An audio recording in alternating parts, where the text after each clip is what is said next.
All right, so one of the things that you have to consider for the independent samples t-test, because you might have a situation where you have two groups that have different sample sizes, is that you need to come up with some way of accounting for the fact that the groups have different sample sizes, and you should factor in that the group that has the larger sample size, it should contribute more to your kind of guess about what the null hypothesis should be.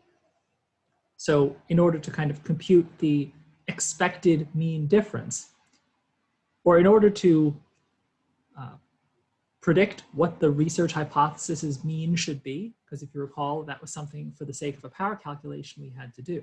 We didn't just have to stay what the null hypothesis was, we actually had to put a number on what we thought the research hypothesis would predict if it was true. But the calculation of this is a little bit complicated by the fact that you might have two groups with different sample sizes. So in this case, what you would do is you would calculate what is called the harmonic mean, which is the mean that takes into consideration, it is basically a version of the sample size specific for an independent samples t-test. And this is the equation for it. And it accounts for the fact that you would ideally want to weigh the influence of the larger sample more than the smaller sample.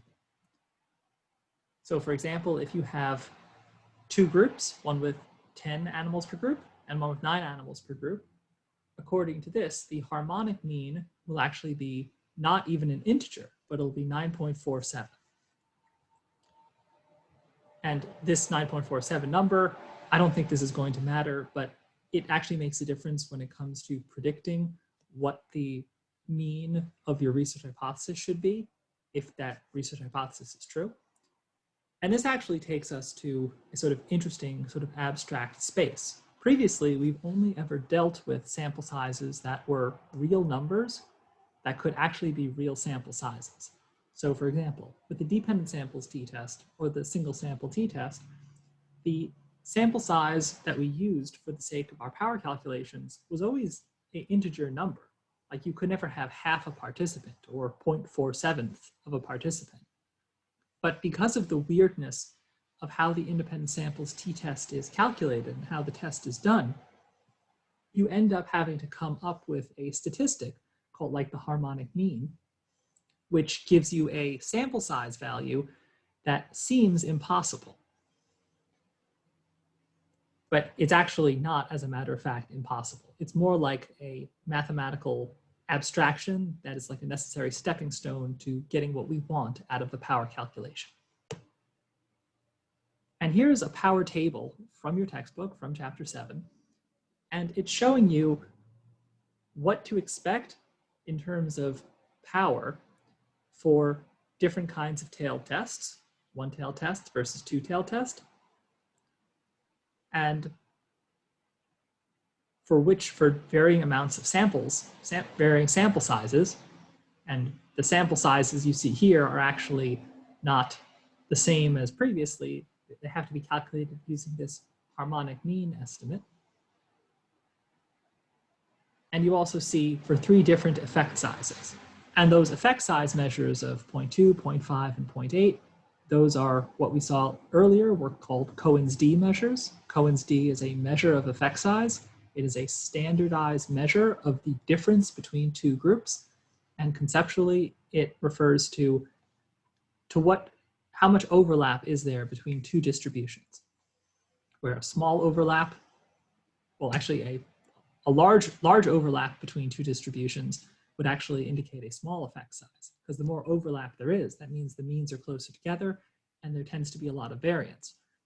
Whereas the medium and large effect size have less and less overlap between the two groups. The two distributions representing your null hypothesis and research hypothesis are more separate and they're more distinct. So just like we saw before, for large effect sizes, for a given kind of tailed test, for a given sample size, what you end up with is the larger the effect size predicted or observed, the more power you have in that study. So if you did a one-tail test with 10 participants per group, you would have 11% power for a small effect size, 29% power for a medium effect size, and 53% power for a large effect size. Do you guys remember what the ideal cutoff for power, like what is the convention for the minimum power that we would want for a given study?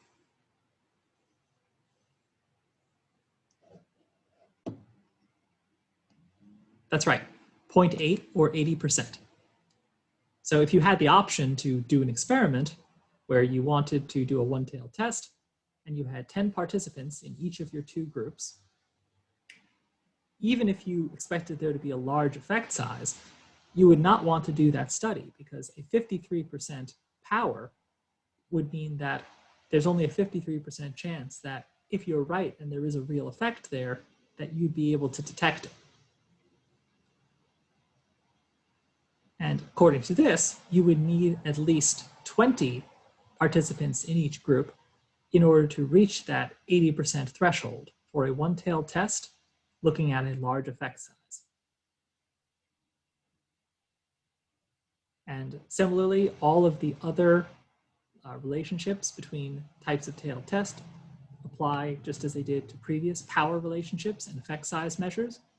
So for example, for a given study with a given effect size and a certain sample size, such as, let's say, a medium effect size with 20 subjects with a one-tailed test. Here we find in the table that's 0.46. But if you wanted to see what that would look like if you did a two-tailed test, you would just go to the corresponding place at the bottom of the chart and find that for a medium effect size with 20 participants per group, it's now 33% power. And this goes to show that you lose power when you are doing a two-tailed, non-directional type of test compared to a one-tailed test. And this is very similar to the principle we've seen over and over, where it is more difficult to reject the null hypothesis when you do a two-tailed test than if you do a one-tailed test, because you need a more extreme value in order to reject the null hypothesis.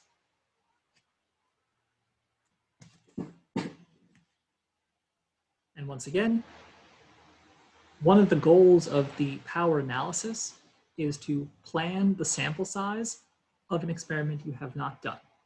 In this class, we call this a prospective power analysis because you're trying to calculate the power of a study that has not been done. But it's actually not correct to say that you are calculating the power of a study that has not been done. You are predicting that if you do a study a certain way, to get a minimum amount of power, you would need to have a certain effect size and a certain sample size. And the thing that is most under your control when designing an experiment is how many subjects do you need in each group, which is to say, what sample size do you need?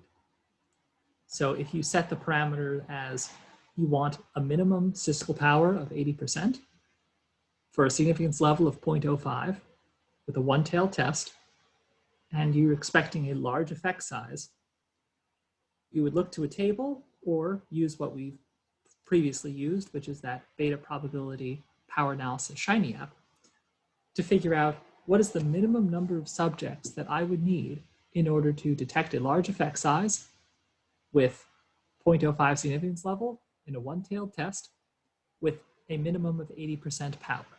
I know that's a big mouthful, but it's definitely helpful to sort of see it spelled out like this because all of these factors play a role in the decision that you're arriving at, which is how many subjects you need to get some kind of minimum power.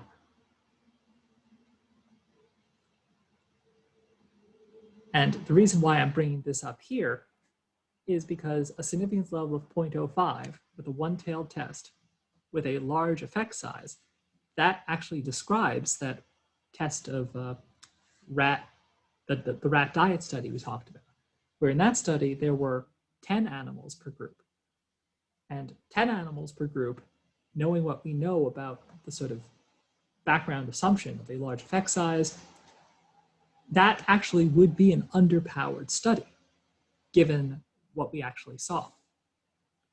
So what I showed you in class was very useful as a sort of demonstration of how the independent samples t-test is done by hand.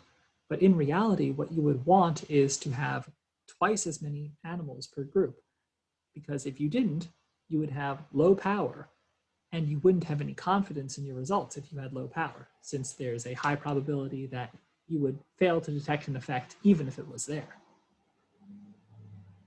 So that is the end of this current lecture. And now let's move on to another example of a data set. I really encourage you guys to use this discussion of the data sets and watch how I do the analysis and how I go through them as a model for doing the quiz assignments, and also as a model for analyzing any of your own data should you encounter it.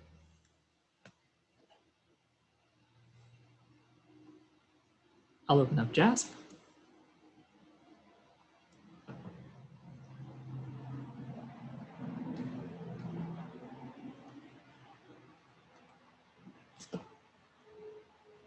So I'm about to open the CSV file of the stem cell paired sample t-test.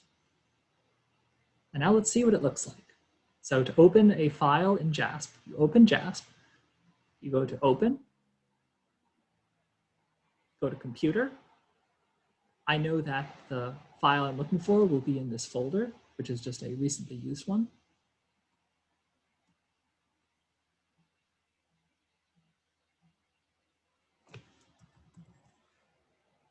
There it is. So once again, when you have successfully imported data into JASP, the first thing you want to do is you want to make sure that JASP has classified your variables in the correct way.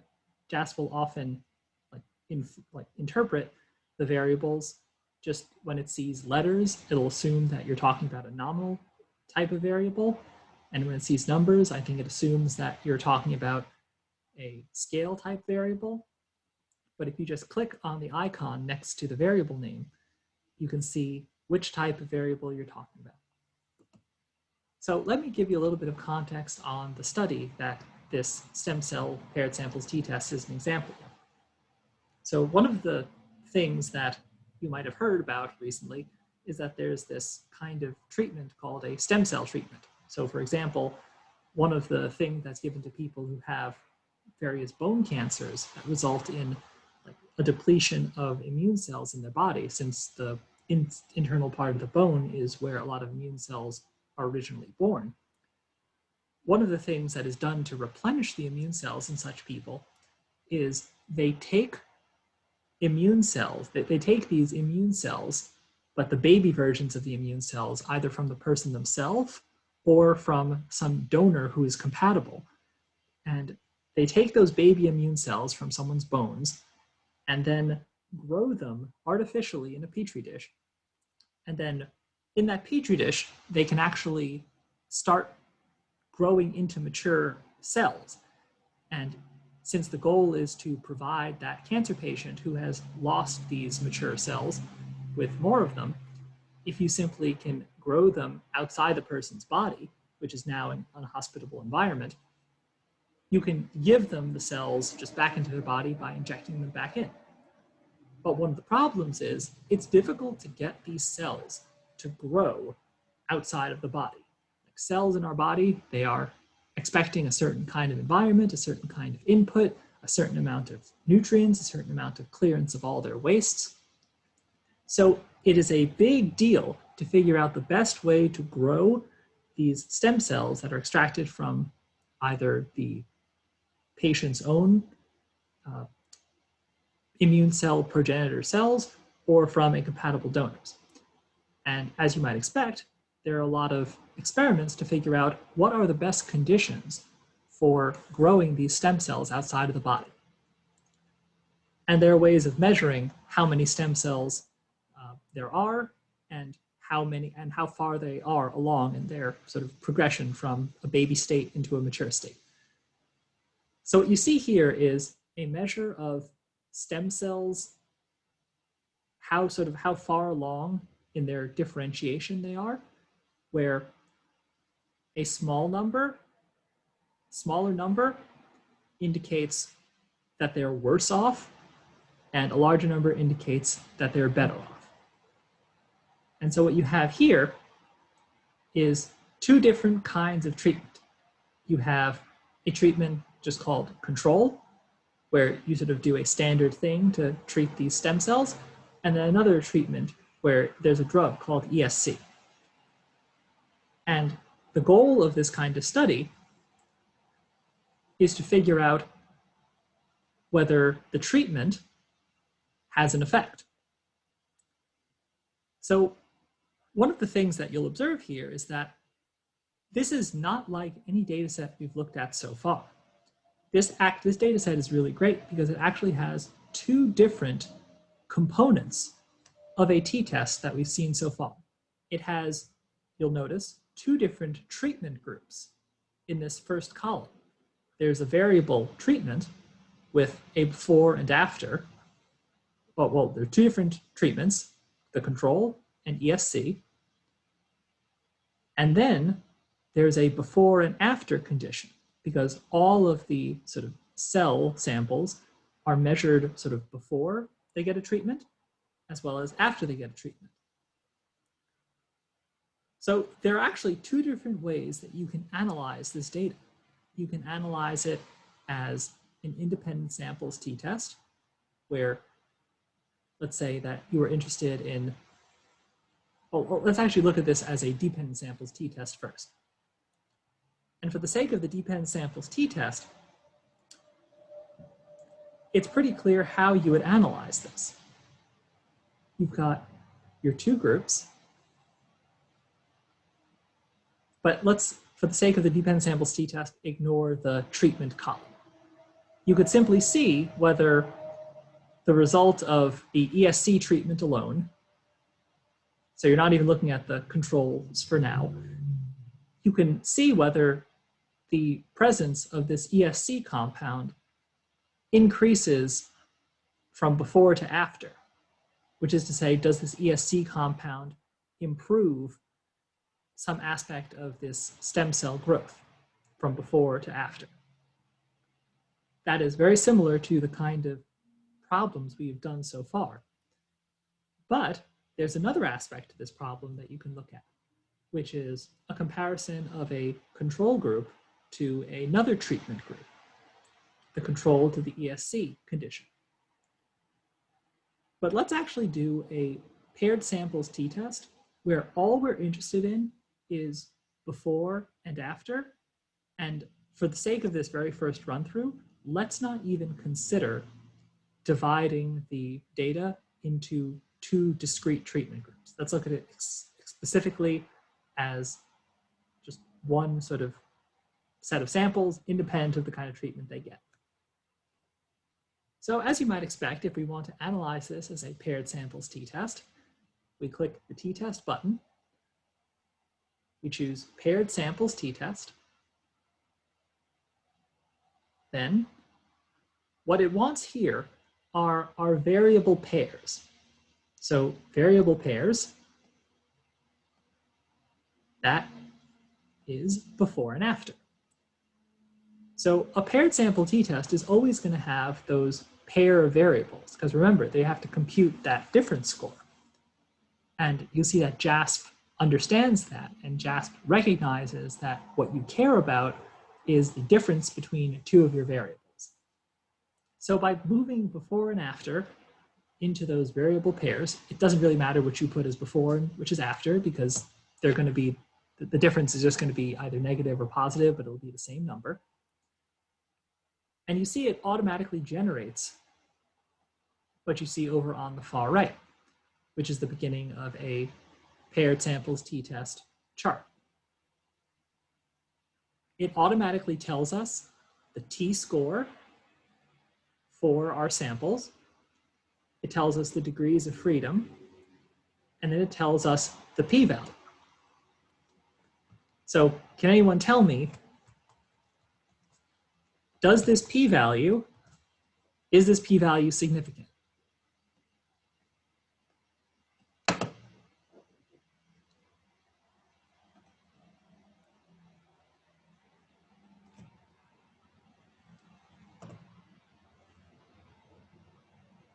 That is correct. There's now several answers. You can answer publicly if you want. So yes, this is not a significant test because the p-value is 0.76. And remember, p-value is only significant if it's below an alpha value, which is usually 0.05 or 0.01. So 0.76, that is not ever going to be a significant result in a t-test. But I did get a little ahead of myself. When I was describing this, I was just telling you, here is the data and here's how it looks. So we have our data. You'll notice that we have 18 cases, and 18 cases, that translates directly into the fact that we have 17 degrees of freedom, because for the paired sample t-test, and the single sample t-test for that matter, we always are going to have n minus 1, where n is the total number of subjects, and the degrees of freedom is n minus 1. Now, let's actually toggle with this a little bit to see what would happen if we chose different kinds of alternative hypotheses, which is to say, one-tailed test upper, lower, or two-tailed test. The automatic assumption that JAS makes for you is that you probably want to do a two-tailed test. And that's why the pre-checked box, the alternative hypothesis box, is measure 1 does not equal measure 2. That was another way I told you about writing the assumption of a two-tailed test when there's a assumption of when there's a non-directional hypothesis. That's another way of writing it. Instead of measure, we call these things populations, but here measure is just as good. This one here, measure 1 is greater than measure 2. That's a one-tailed upper test, and measure 1 is less than measure 2 is a one-tailed lower test.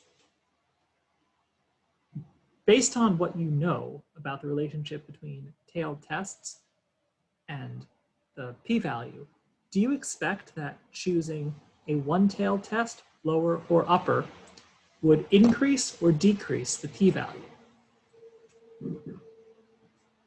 Or do you think there is no way to predict? Essentially, going from a two-tailed test to a one-tailed test, would that increase or decrease the p-value?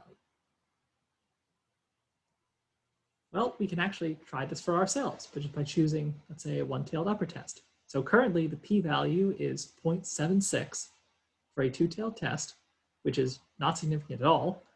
But then clicking that there, it goes from 0.76 to 0.38. And 0.38 is much closer to 0.05 or 0.01. So you can see that when you do a two-tailed test, it is more difficult to reject the null hypothesis. And the p-value reflects that. Let's go back to our two-tailed test assumption. All right, next thing we'll do is we'll click on this assumptions check. So the assumptions check is that Shapiro-Wilk test. And the Shapiro-Wilk test is a statistic that's represented by W. And there is a statistical test associated with this test statistic W that tells you to what extent is the assumption of normality correct. And in this case, the Shapiro-Wilk test is telling us that the assumption of normality is probably okay. Because as it says at the bottom of this table, a significant result would indicate a deviation from normality. But because our p-value is greater than our alpha value of 0.05 or 0.01, regardless of which one we chose, we can verify the assumption of normality. And there are other statistics, just like we saw last time for the independent samples t-test, such as location. Location here is a little bit confusing because we haven't used those terms before, but the location is basically something we calculated multiple times before, which is that mean difference score. So location is basically what we called very early in the class central tendency. And in this case, it's telling us the mean of the sampling distribution that we are testing for our null hypothesis. And it also tells us the standard error. You can also tell yourself, learn the confidence intervals, if that's interesting to you. And once again, it gives you confidence intervals here in raw score units. And we saw that this option to get confidence interval values in raw score units just for some reason was not available for the independent samples t-test. I'm not 100% sure why JASP doesn't give you that option, but it gave you instead effect size. So if you click on the next box in the additional statistics tab in the center of JASP, there's effect size. And we find that the effect size for these 18 samples is 0.073. So is 0.073, is that a large effect size, a small effect size? What do you think?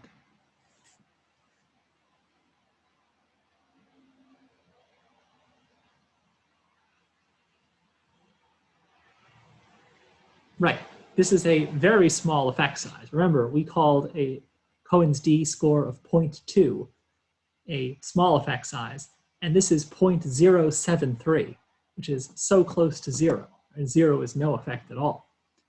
And just like for the other statistics, we can find the confidence interval around our effect size. And one of the things that we notice is that our confidence interval, the lower bound of it is actually a negative number. It goes from minus 0.39 to 0.535. And when the confidence interval overlaps the null hypothesis mean, in this case 0, that actually means that there is a pretty good chance that there is no effect. Like the probability that your data that you're sampling from just has no effect is pretty high. You can't rule it out.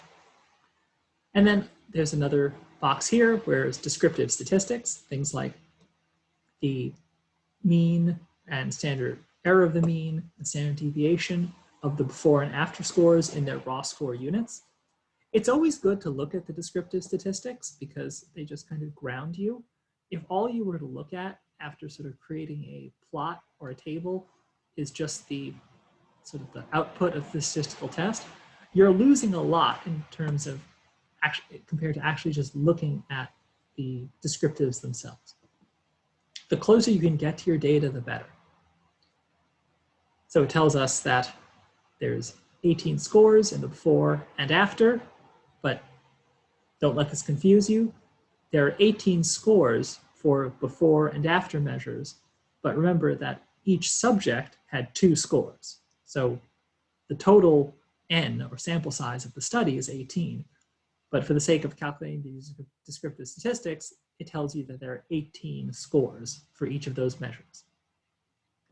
And then I also asked for a quick plot where it's showing us the before and after scores.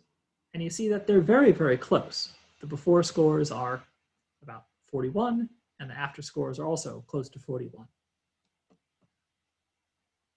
So that is essentially how to do a paired samples t-test using JASP.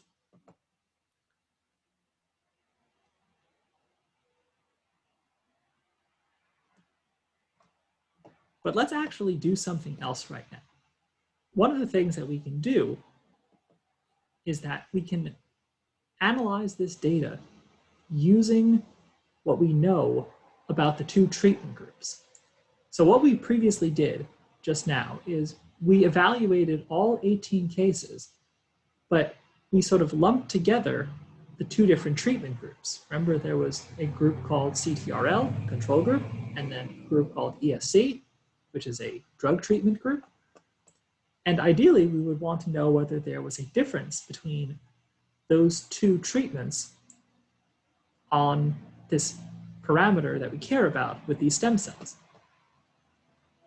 So one of the things that we can do in JASP, but you could also do it in Excel or CSV file if you prefer, is we can actually, for the sake of looking at the effect of the two different groups, we can actually create another column. I'll call it mean diff.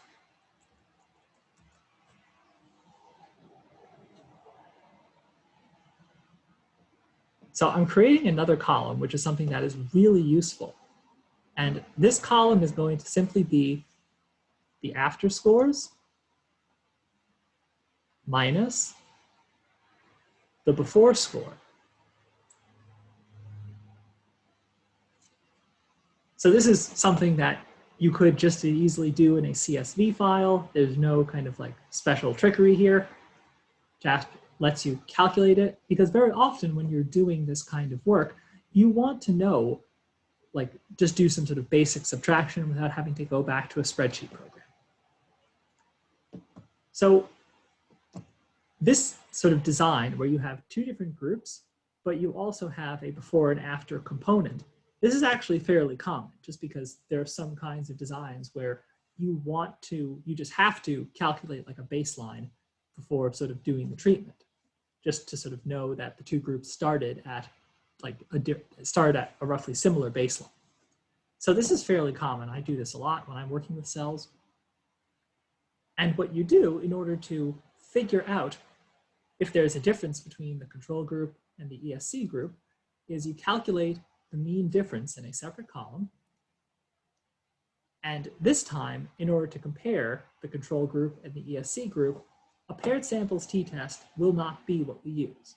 A paired samples t-test it doesn't apply here, because the control group and the ESC group, they aren't sort of like in a before and after relationship. They're different samples altogether, and you need to sort of compare them.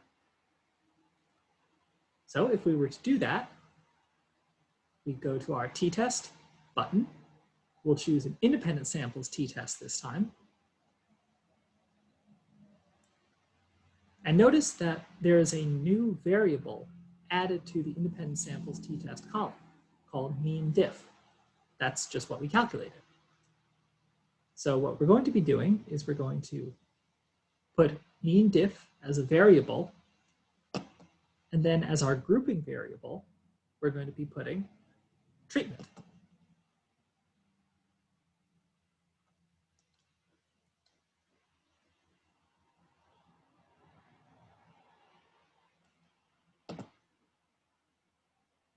So we have a smorgasbord of options here. As you can see, there are different kinds of tests that fall under the banner of independent samples t-test. And this test called the Welch test, and this test called the Mann-Whitney test, these are basically versions of the independent samples t-tests you've already learned about, where certain assumptions that we made, like during the classroom examples, you just don't assume. So we saw that one of the things we had to assume for the sake of these problems was that both of the populations that are being sampled from, that we expect both our samples are coming from, have to have the same variance. But that was an assumption. That's not something we actually knew. And what if you didn't want to make that assumption, which I remember telling you guys was something that you often don't want to make because it's an unwarranted assumption you're pretty sure will not turn out to be true. So instead, what you do is you use this thing called the Welch test. The Welch test is, I believe, the same as the test we've just done, with the exception that it omits that assumption. It may omit another assumption. I honestly don't use the test very much. Basically, when I can't satisfy every assumption of the t-test as we've learned it, I always just go to the Mann-Whitney U test, where the Mann-Whitney U test, it's called a U because its comparison distribution looks a little wonky because it looks like a U. But this is a test where an assumption of normality is not assumed. And it's the test you would default to if you did a normality test, like the Shapiro-Wilk test, and found that there was a deviation from the normal distribution. But this is something that when you go further in your education, or when you try doing this in the context of a sort of report for your colleagues or for your bosses, if you sort of look up, I have data, if you Google help, I have data, I don't know how to analyze it, they'll ask you questions like how many groups do you have? Do they sort of satisfy the normal distribution assumption? So I just want to sort of put in your head that there are different ways of comparing two groups head to head, and those differ in how many assumptions they make about the data. Anyway, moving forward, we have JASP all set up. We're going to be using the student t-test. We choose, in this case, a two-tailed test, not because there's a, I told you to do that, just because it's the default, and I think it's a good default for now. We can try both assumptions checks. So the Shapiro-Wilk test is actually being applied to both of the treatment groups. The reason why the Shapiro-Wilk test is being applied to both of the treatment groups, control and ESC, whereas for the paired samples t-test, there was only one Shapiro-Wilk test, is if you recall, for the independent samples t-test, there are actually two populations. And you have to assume that, and they both have to satisfy that normal distribution assumption in order for you to do the independent samples t-test as we did it. So if even one violated the assumption, that would actually be a cause for you to use another test, such as the Mann-Whitney test. So this mean diff column is basically the after score minus the before score in a composite score. It turns out that the t statistic, which is the statistic that applies to your sample when you do the independent samples t-test calculation of the mean difference between your two groups, it turns out it's minus 4.007. And what this means is that this ESC treatment pushed our, it pushed the number that is our dependent variable. I honestly cannot remember what the numbers actually refer to. I know that the treatment, the higher numbers indicate stuff is better. So like you definitely want sort of higher numbers for an effective treatment. What we found here is that the difference between the two groups has a negative number. Now, one of the things that you need to think about is, what did JASP do? Did JASP subtract the ESC mean from the control group mean, or vice versa? And one way we can figure that out is to make JASP show us the descriptive statistics. So the descriptive statistics show us the means. What we have here is the mean difference for the two groups. We have the control group having a mean of minus 4.33, and the ESC group having a mean of 3.5. And since the mean diff variable was calculated by the after score minus the before score, that ESC treatment resulted in more cell growth, which is what we want, whereas the control treatment did not. It actually resulted in less. And this is pretty common when you don't sort of take care of cells in a petri dish. They'll just start dying on you, and you need to give them all sorts of tender loving care in order to make sure that they stay alive and happy. But you'll notice that the fact that one of the groups sort of increased as a result of the treatment in that variable, and the other decreased, means that if you imagine them as two different distributions, they're actually fairly far apart. Because if your null hypothesis was that there would be no difference between the two groups, and one of the groups increased in the variable and the other decreased in the variable as a result of the treatment, that's usually a pretty good indication that there's going to be statistical significance. And if we were to scroll up, that is exactly what we found, where our t statistic was minus 4.007, and a t statistic that is 4 or minus 4 is very likely to be significant, just because a t statistic of 4 means 4 standard error units away from the mean, which is 4 standard deviations is very, very far away. It's a very, very unlikely outcome. And if you calculate the p-value, you get 0.001, which is way less than an alpha value of 0.05. And once again, I computed the confidence intervals. Here it actually, I think I forgot to click something last time, because here it actually is showing you the confidence intervals for, sorry, it's showing the confidence intervals in raw score units. It's not showing you the confidence interval in the Cohen's d units. And the degrees of freedom for this experiment is 16. And it's 16 because we had two different groups, each with an n of 9, and each of them had a degrees of freedom of 8, because the control group had a degrees of freedom of 9 minus 1, or 8, and the same for the ESC group. And so the sum of 8 and 8 is the total degrees of freedom for the experiment, 16, which is 1 less than for the paired samples t-test.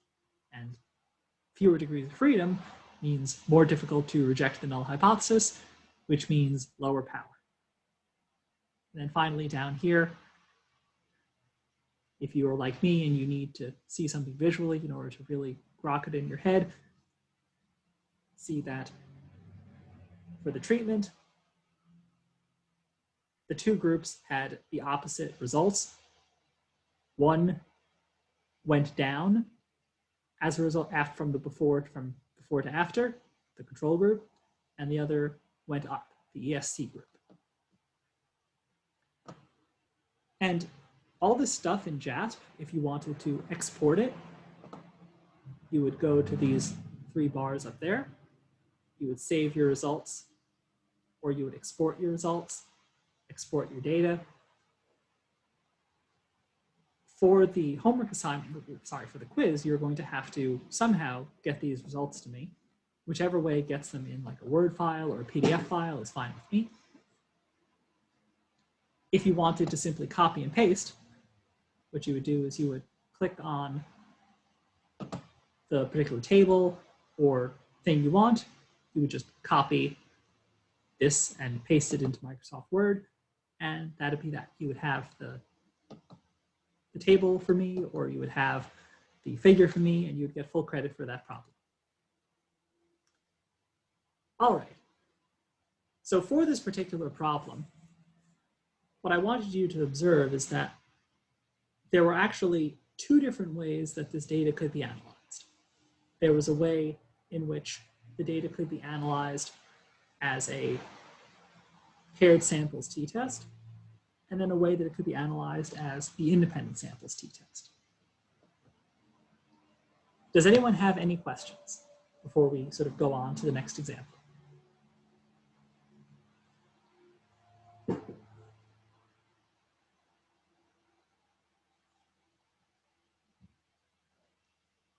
All right.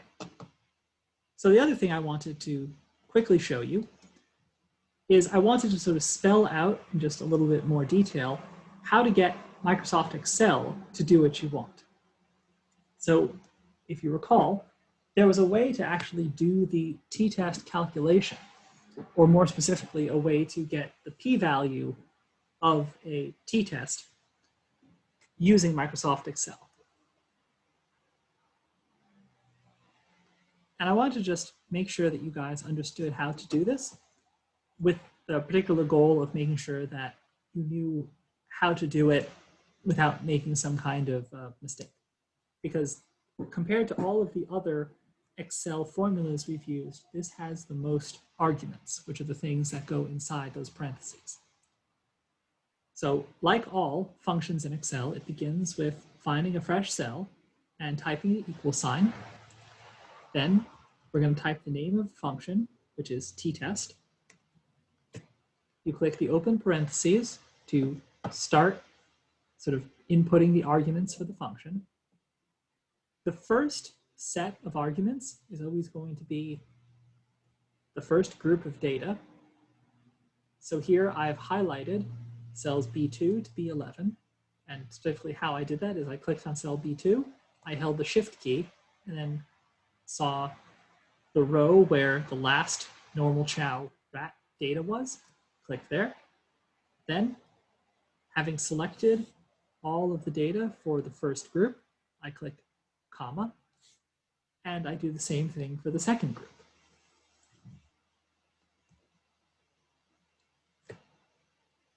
Comma. So the last two arguments require you to sort of understand something about what kind of problem I asked you to do or what kind of problem you want to do. Sorry, the text is very small. You can increase the size of the cells, but not the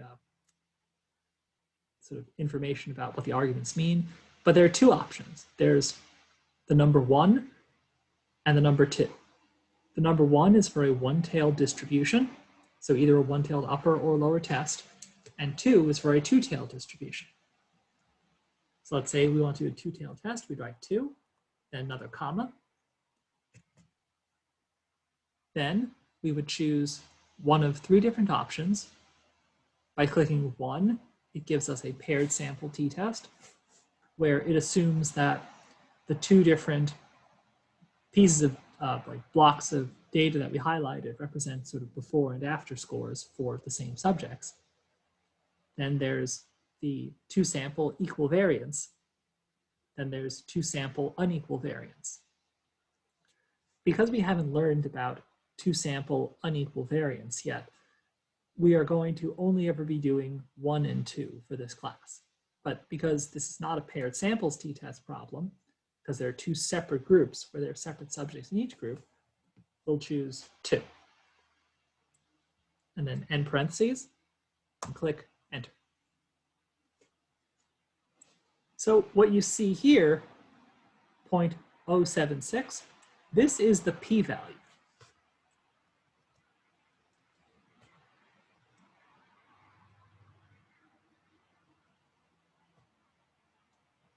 And something you need to know in order to evaluate the p-value is what the alpha value for the problem was. So if I told you that the alpha value was 0.05, would you reject the null hypothesis or fail to reject the null hypothesis? So if alpha equals 0.05, reject or fail to reject. This is a question about interpreting a p-value.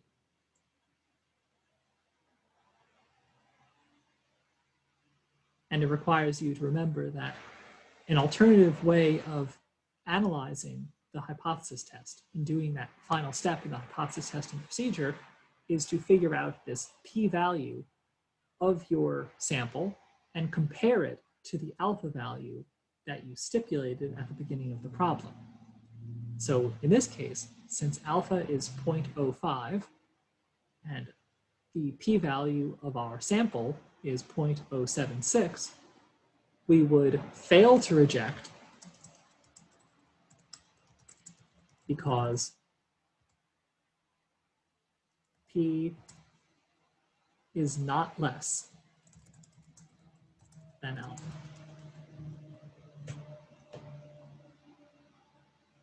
So even though we didn't go into great detail about how to sort of figure out the p-value, although I did show you how to do it using the Shiny app, the reason why it comes up here is because in the case of Excel, the output of the t-test function gives you a p-value. And in order to actually use that p-value as necessary information for the sake of the statistical test, you need to understand what it means in relation to the alpha value. So now let's actually try something else. When we were doing this setup of the function, the third argument, this first two that I'm highlighting here, represented the kind of tail test we wanted to do. And we chose a two-tailed test. But if you recall, when we actually did this problem by hand, we chose to do a one-tailed test. And let's see what happens when I choose to do a one-tailed test instead of a two-tailed test. And to do that, I simply change that third argument in the function, so the third bit after the second period, from a 2 to a 1. The p-value was 0.076, and let's see what it is now. Look at that. It looks like the p-value just about got chopped in half by choosing to do a one-tailed test instead of a two-tailed test. So whereas before, the p-value was greater than 0.05, now it's less than 0.05. And this just goes to show that it is easier to reject the null hypothesis with a one-tailed test than a two-tailed test. And the fact that changing a two-tailed test to a one-tailed test can make the difference between rejecting the null hypothesis and failing to reject the null hypothesis, you can kind of imagine how suspicious someone would be if they noticed that for most of your statistical tests in, say, a scientific paper, you did two-tailed tests, but then one of your tests did a one-tailed test, and this is a test where if you had done it two-tailed, you would have gotten a non-significant result. Most people who see that are going to assume that you just had your data in front of you, you did a two-tailed test, which is what your default should be, you found that a two-tailed test didn't get you to that significance threshold, but then a one-tailed test did, so you decided to do a one-tailed test, but then just tell everyone, oh, I plan to do a one-tailed test the whole time. That was always my plan. So that is why one-tailed tests are so suspicious, because it's often assumed that you do a one-tailed test after having first done a two-tailed test, finding it to not yield a significant result, and then doing a one-tailed test as a way of sort of getting a significant result that you sort of felt that you deserved or something. It's a common justification of cheaters. All right, so let's actually look at another data set.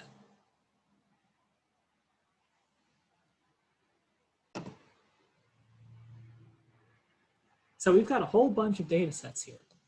And the other data sets compared to the stem cell one are much better annotated. So let's look up one of these that has something that we can use for a t-test problem.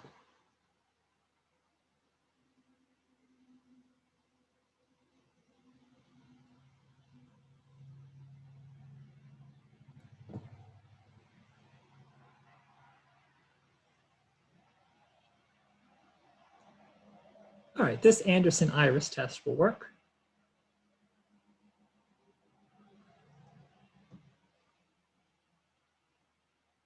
So Anderson's iris data set is a famous data set where there were different species of iris plants and then different aspects of the iris plant were measured.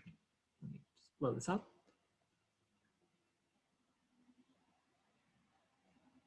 So in this study, the collection of data was fairly simple.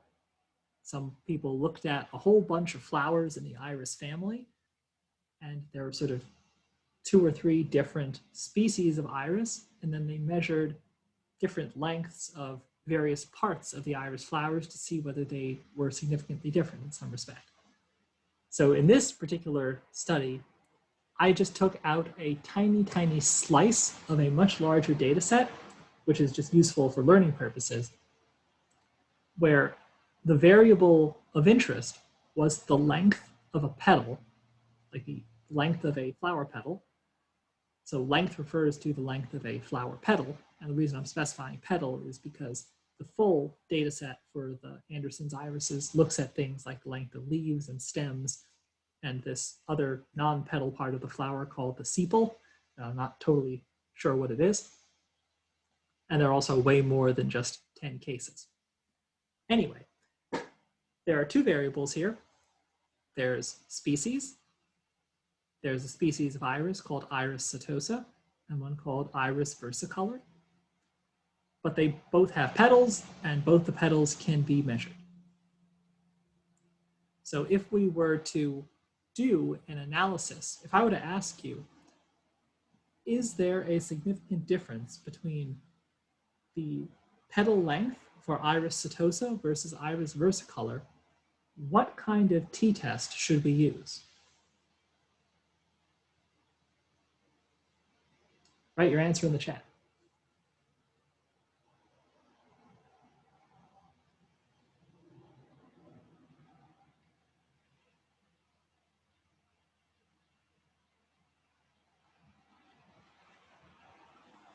All right, so there's some confusion here.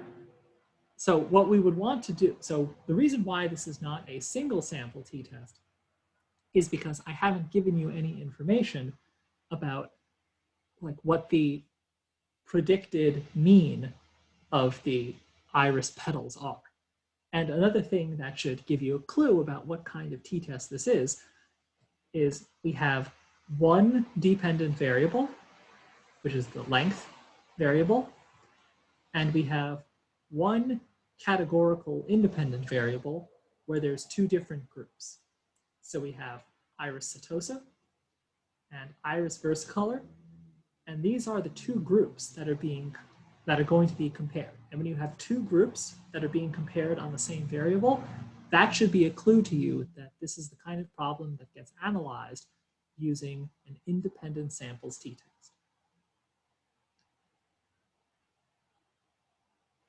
So if you wanted to follow along, you would open up Excel, and to do a t-test, you would do the t-test function. This is a tiny data set, so it might not be significant just because we only have about 5 subjects per group. You would use your first two arguments to highlight the two data sets, one for the Iris setosa and one for the versicolor. You would choose to do a one-tail test or a two-tail test. I don't know about you, but I do not have any assumption going in about which of these two obscure species of flower would have longer petals. So I'll use a two-tail test. Next, we choose what kind of t-test we want, paired, two-sample, and this is definitely a two-sample t-test, which is the independent samples t-test, just another name for it. And surprisingly, well, surprising to me, not if you actually looked at the data, I guess, that our p-value is 0.037, which if we had chosen a p-value, if we had chosen an alpha value of 0.05, would actually be significant. But if we had chosen an alpha value of 0.01, it would not be. So that is how you would do a very, very basic t-test in Microsoft Excel. But one of the things that you'll notice with Microsoft Excel is that Excel really excels, pardon the pun, when you have a small data set where things are very, very neatly organized. What if you had a much larger data set? And let me show you the full iris data set.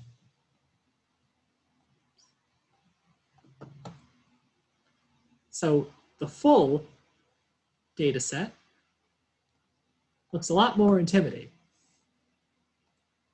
Intimidating from the standpoint of analyzing it.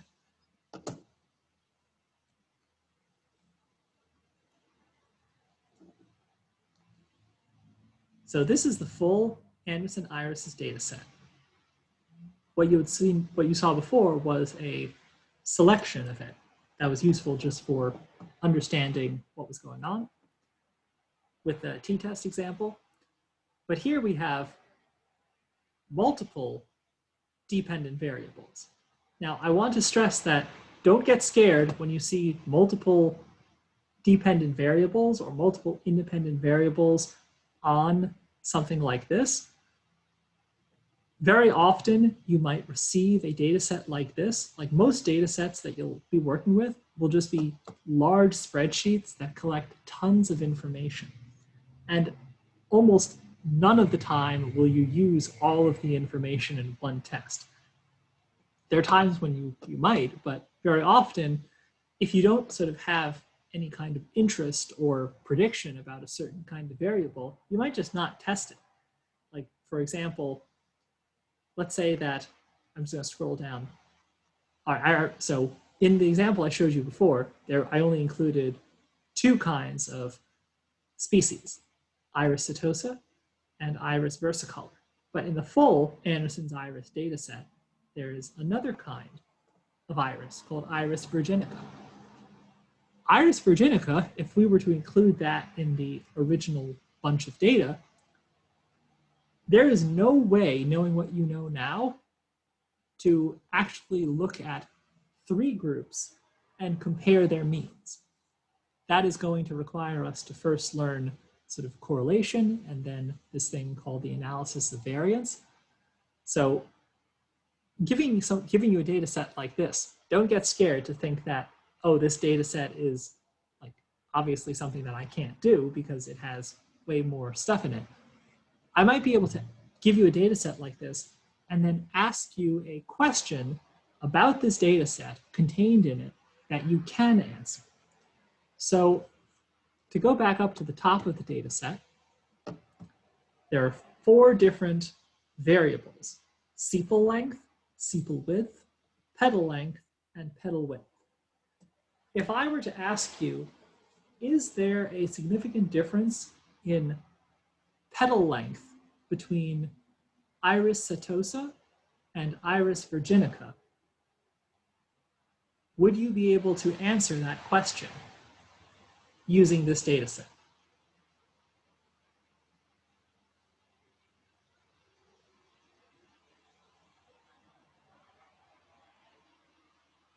Yes, that is correct. You would be able to do it because I'm just going to make this a little bit smaller. But if I asked you about petal length of Iris setosa, it would just be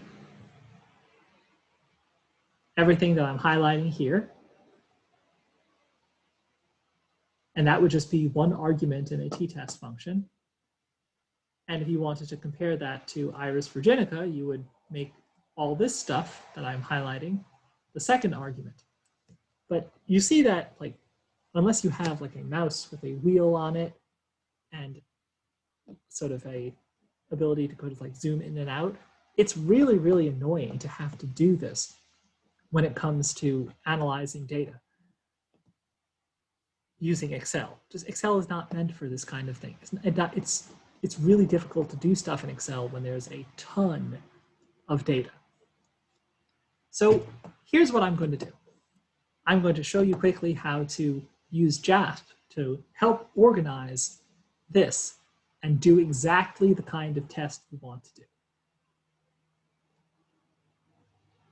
So let's open up the CSV file with the full Anderson iris dataset. One of the things I want you guys to notice in all of this is that a large data set does not necessarily mean a scary data set. Often a large data set is simply a data set where you need to sort of know what you're looking for and ask a specific question. And then once you do that, the software will do all the work for you. All right, so what we have here, this is JASP giving us our data set. Once again, JASP made guesses about what each of the variables was, what type of variable it was. It correctly guessed that sepal length, sepal width, petal length, and petal width were scale type variables because they're numbers. And species, it correctly guessed that it should be a nominal variable because a species is a name, essentially. So look at all this data. We have 150 cases. We have 3 different types of flower. We have 4 different variables for each flower. But remember, I asked you specifically about petal length, that variable, and the only 2 species I cared about were Iris setosa and Iris virginica. So how would we go about finding this specific bit of information? So if we go to t-test, the kind of question we're asking is an independent samples t-test, because we're comparing 2 different species on a certain variable. Remember, petal length was the variable we cared about. And species, let's see what happens when we put species as our grouping variable. Because if you recall, species had actually 3 different things in it. Look what happened. When you try doing this for the independent samples t-test problem, it tells you that it fails because it requires that your factor or variable only has 2 levels to it. Because independent samples t-test, it can't work with 3 groups. So we got to find some way to fix this.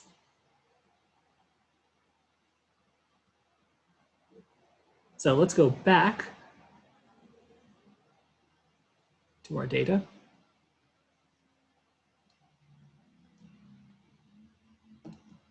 Oh, so I skipped a step. All right. So let's say that you wanted to eliminate Iris versicolor from this list of species. Like you want all the Iris versicolor samples to just be eliminated, because otherwise JASP won't let you do the problem. Well, JASP has a really neat way of doing this, because you simply click and you see that there are 3 different species, Iris setosa, versicolor, and virginica. And if you wanted to make Iris versicolor go away for the sake of the analysis, you simply click it so that it has an X. So you can sort of toggle between, I'll just sort of scroll down so you can see what happens. So here's Iris versicolor, you see all the samples. If you click this, it's just updating. Oh, so it doesn't sort of eliminate them, but you see how they're grayed out compared to Iris virginica and setosa. That's all you need to do. Oops.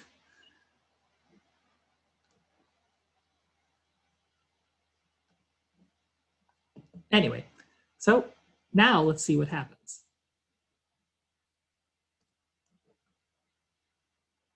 Let's go back to our handy dandy middle panel. Click on species. Now, when we put species as our grouping variable, because we X'd out one of the category names, now JASP doesn't give us that error message. And the only things that are going to be compared are the 2 groups that were left checked, the setosa and the virginica species. And right now, to round out the rest of the day, everything is exactly the same. We have our students' t-test. We have an alternative hypothesis that their group 1 and group 2 are simply going to be different. We don't have a prediction about whether Iris setosa or virginica will have longer petal length. If you are a super genius and you know about these flowers and have an expectation, then that's great. I don't. So our 2 assumptions that we would care about would be the normality assumption and the equality of variance assumption. And look at this. We have, for our normality assumption, the Iris setosa petal length, it's very, very close to an alpha value of 0.05. You see it's just above the alpha value that would cause us to reject it. So it looks like Iris setosa sort of just skirted that normality assumption. But now let's look at the Levine's test, which is the test for the equality of variances. That assumption that we talked about in the lecture, where we assume that the populations being sampled from that produced sample 1 and sample 2, those populations have the same variance. What we have here is a statistical test measured by an F statistic that if this Levine's test was significant, that would actually cause us to, that would basically be violating the assumption of equality of variances. And what do we find? We find that, the Levine's test for the equality of variances shows that it is significant, p is less than 0.001, meaning that the variance in the petal length between the two species is not the same. So just sort of keep that in the back of your head. And if you were to sort of do this, you would actually want to go and choose another type of t-test, like the Welch test. But for now, let's sort of continue on. And let's just click all of these parameters because they're all going to be helpful to us, except this one, the Volk-Selk maximum p ratio, which I honestly have never heard of and don't understand. But anyway, what we have here is for the variable petal length, for the comparison of Iris setosa and Iris virginica, we have a p-value of less than 0.001, which means that the petal length, the average petal length of Iris setosa and Iris virginica are significantly different. And notice something very helpful about this independent samples t-test panel is that it actually gives a little asterisk, or what's it called, like a superscript A, that leads us down here to say, hey, the Levine's test is significant, indicating a violation of the equal variance assumption, which it tells us because that was an assumption of the kind of t-test, the student's t-test that we're doing. So it's really good that JASP actually tells you that. It says that you should definitely sort of take this result with a grain of salt because one of the assumptions wasn't met. So let's skip down past the assumptions checks and look at our descriptive statistics. So we know that the result of the t-test was significant. And if you look at the mean petal length of the two groups, you can immediately see why. The mean petal length of Iris setosa was 1.464 centimeters, and for Iris virginica, it was 5.55 centimeters. So it was like not even close. So it makes a lot of sense, therefore, that the t-test was significant. And here is finally the descriptive plot. The difference is huge. These little error bars here represent the 95% confidence interval. There's like no chance that that these are not sort of, that these were sampled from the same group. They're just so staggeringly different. All right, so that is the end of today's lecture. And be prepared later tonight to receive the quiz 3 document. It'll be due on Tuesday at 11:59 p.m. Feel free to contact me. You'll be able to consult all your class notes, Shiny apps, all that stuff. And let me know if you have any questions. I can't answer the questions, but I can definitely tell you if you're sort of looking in the right direction and stuff like that. I will upload this to YouTube right away, so you'll have this as a reference. And good luck, guys. Talk to you soon. Thank you. Thank you.